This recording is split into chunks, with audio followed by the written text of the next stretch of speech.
Welcome back to our Paquito Customs. This is part 2 of the 1JZ build that's going into the E46. So we last left off, I needed the front main seal, needed a seal for the water pump, a couple little other bits. I got a new timing belt, new tensioner, and some valve cover seals. So we're not going to use the valve cover seals this episode. I just needed to get them. So this episode I am going to be putting on the oil pump, alternator, power steering, water pump, most of the front end stuff, and probably get the pulleys on. And then probably some other little pieces for the VVTi and see what else we can get into. So something that always helped me with putting stuff back together is I lay out each bolt and seal for each part. So this is the oil pump. So you have these bolts here. These are all the same size bolts right here. There's 7 of these gold ended ones, and then there's 2 of these gray ended ones. These gray ended ones go in these 2 pieces right here. These are going to be left open, and if you've deleted your AC, you know that's going to be like that. The power steering is literally just these 2. This is 1 bolt and 1 nut. That puts that back on. The water pump, I have the bolts laid out over there. I'm going to put them over here, and there's about 6 of those for the water pump that go in right there, along with the seals right there. And then the alternator is this one right here. And then also, this is a stud, so take the nut off there, and this is the stud. So these are all the other bolts and spark plugs and fuel and all the other things. This is an old water pump, so I was just pulling the stuff off of that. All the other pieces that need to go on the new one. So we're gonna move all that over and then get this all going on. We're gonna do this first because I wanna get it out of the way, and it's usually put it on first. So I'm gonna pull this front main seal out here, and then we're gonna put these seals on into the block, and then get some RTV on this and get it going. So I'm gonna pull this out and replace this real quick, and then we'll get going.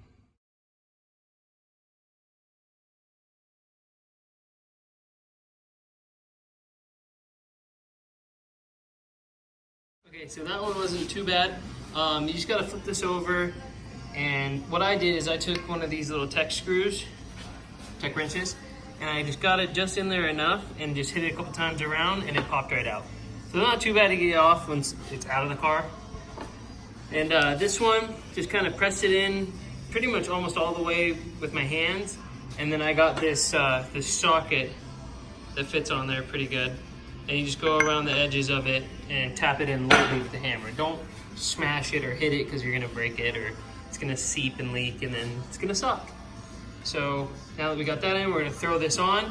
We're gonna clean up the bottom of this a little bit because there's some old RTV, and then we'll put some new RTV, get the seals on, get this in.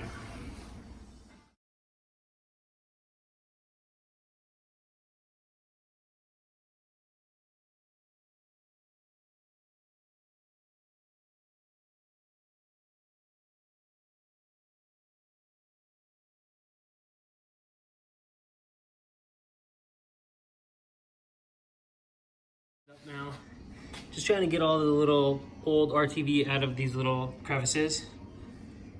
They'll all go all the way around. Just get all that out, smooth all this out. I used a light scuff pad when I was done just to give it a new, nice and smooth surface. You don't want to use a grinder or anything. Even a little wire brush slow would work. And then just cleaned up here a little bit, and the bottom where the pan will go, or the sump itself. So we got this all cleaned up now. We're gonna throw some fresh RTV on it. We're gonna throw the O-ring seals on the front right here, and then we're gonna throw this on.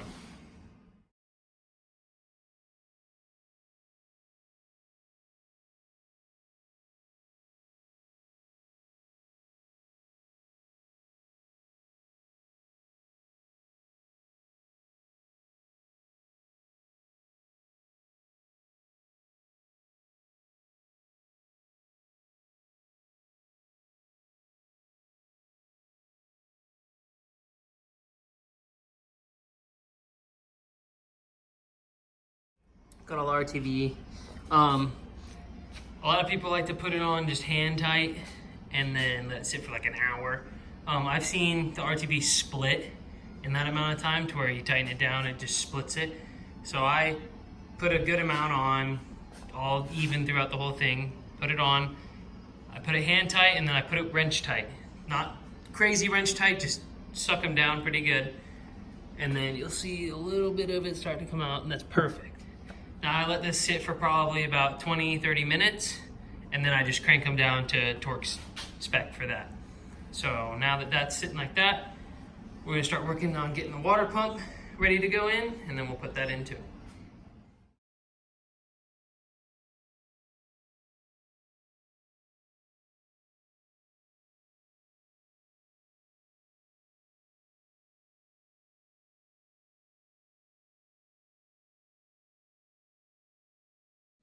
So we've got the water pump in now. Looks good. It's all snug down. A little bit of silicone on that too, around the O-ring. A little tip that I like to do is, I didn't film it, forgot to. The O-rings that go into the block, I put a little bit of RTV around them and in the slot that they go in, because sometimes it can be a little bit of a pain to keep in the spot. So a little bit of RTV holds them in place perfectly, and so you don't pinch the seals or ruin them at all. So now everything's right there. Still waiting on that to dry. So while those are drying, I'm gonna throw on the power steering pump and the alternator. And then by that time, these should be good enough to torque down, and then we'll throw the new pulleys on.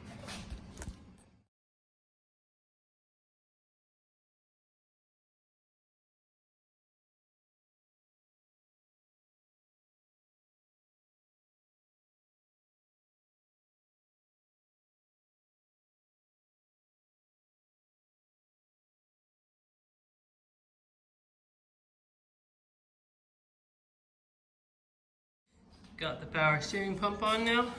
That one's really easy to put on. It's literally two. Just that nut and that bolt right there. That's it for that one. Super easy. Got the alternator. Also, this one's pretty quick too. It's also two.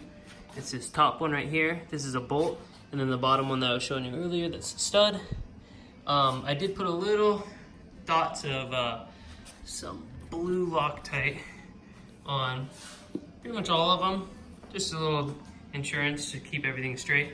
I threw the water pump pulley on. It looks sick. I love the polished pulleys. They always look so good. So we're gonna throw on the power steering pulley and the alternator pulley, and then probably the timing belt and the timing belt tensioner. So I'm gonna start putting these pulleys on, and then we'll get to it.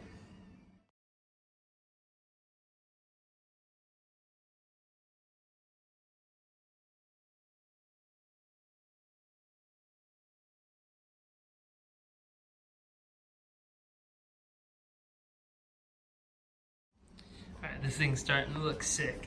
So we got the 3 pulleys on. Got the water pump, power steering, alternator. For the power steering, you're gonna need an impact. That's the easiest way. You can literally hold it with your hand, put the impact on, pop right off. You gotta wiggle it, and then I was tapping the old one with a hammer as I was wiggling it on each side, so I would spin it, tap it. Not super crazy, just tapping it to wiggle it, and it'll pop right off. For getting the alternator one off, since it's so small, it's hard to hold sometimes. So I have this big pipe wrench that I just held the old pulley with, and then it just zipped right off. So it's pretty easy. I'm gonna throw the bottom cog on for the timing chain. That goes on right here. I'm showing you because I want to put a little bit of grease on the inside of this. It helps slide on.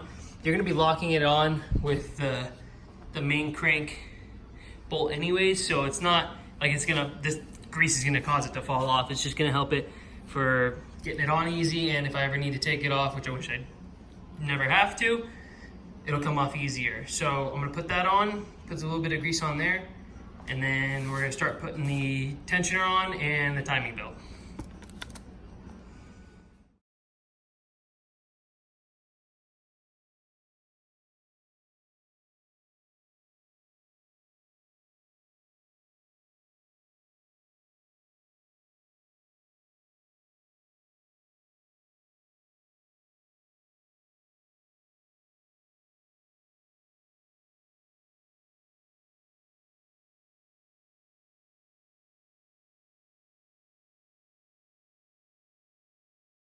All right, so got the timing belt on.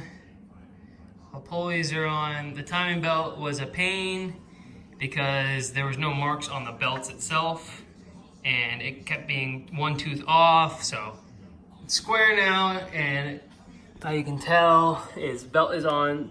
You can see that little line matches up with that dot. This line lines up with there, and this line lines up with there. So now it's all top dead center. Time. The tensioner is in, fully tensioned. So it's ready to go now. So now what we're gonna do is I'm gonna clean this off a little bit because it's gross. The cover that goes on before this needs to go on, and I gotta clean the cover, that cover.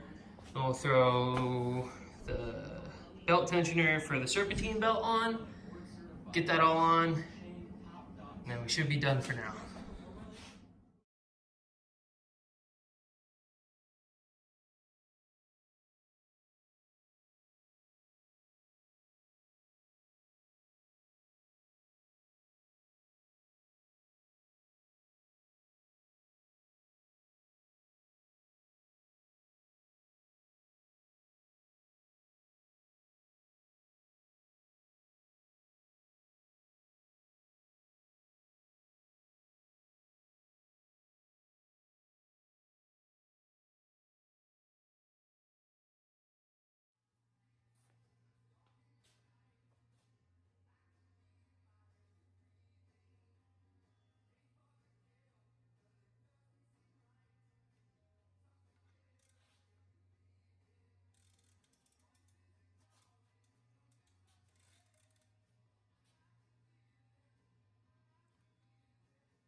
Alright, so we got all the pulleys on, we have the back covers on, we got the main crank pulley, tensioner, serpentine belt, top plastic, everything's tightened down.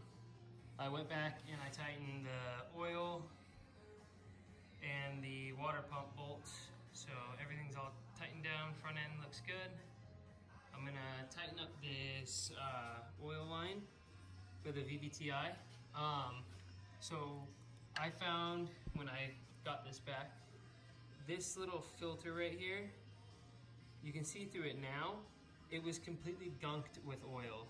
So if that is how it was, that explains why I had no oil going to my VVTi, which means no low end power and yada yada, and it all adds up. So now it's clean, it's gonna get a good oil flow. I have a new actual VVTi module do right here. This is brand new. I replaced it right before it happened, so that's still new. This is good. So I'm gonna tighten this up real quick, and then we're gonna be done. So that's gonna wrap up this video. Hope you guys like how it went. It was a bit of a pain with the timing, but we got it done, and I think it looks great. It's starting to come together, look like a motor again. Super cool. So on the next video, I'm gonna finish up little ends that need to be finished up, like the water neck.